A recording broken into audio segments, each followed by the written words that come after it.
MIT technology review Pakistan के news studio में खुशामदीद। मैं हूं आपका मेजबान GM शाह। न्यूज राउंडअप का आगाज करते हैं।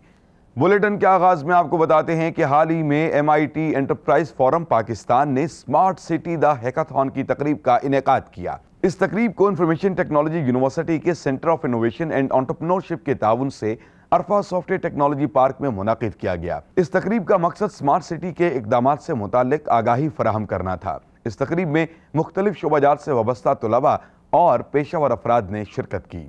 और अब आपको बताते हैं नाजरीन के ई स्पोर्ट्स यानी वीडियो गेम्स $बिलियन इंडस्ट्री बन चुकी है और हर साल मुनाकिद की जाने वाली ई स्पोर्ट्स चैंपियनशिप में हजारों अफराद हिस्सा लेते हैं, मगर अब तक वीडियो गेम्स खेलने वालों के लिए बाकायदा ट्रेनिंग स्कूल नहीं था। इस हवाले से चाइना में एक टेक्निकल स्कूल कायम किया गया है जो वीडियो गेम्स खेलने की तरबियत देता है। माहिरीन का कहना है कि इस तरबियत का मकसद ऐसे शौकीन अफराद को तरबियत देना है जो मुस्तकबिल में ई स्पोर्ट्स के चैंपियंस बनना चाहते हैं। ये कोर्स 3 साल का है और स्कूल का नाम लेनयिंग टेक्निकल स्कूल है।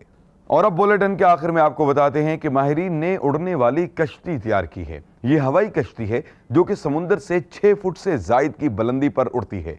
सिर्फ यही नहीं बल्कि ये टेक ऑफ और लैंडिंग भी समुंदर में ही करती है। इसके साथ साथ इसमें 8 मुसाफिरों के बैठने की गुंजाइश रखी गई है, जबकि इसकी हद रफ्तार 126 मील फी घंटा है। माहिरीन का कहना है कि इसको ऐसी जगहों पर इस्तेमाल किया जा सकता है जहां रवायती कश्ती का जाना मुमकिन ना हो। इसको एयरफिश 8 के नाम से मंसूब किया गया है।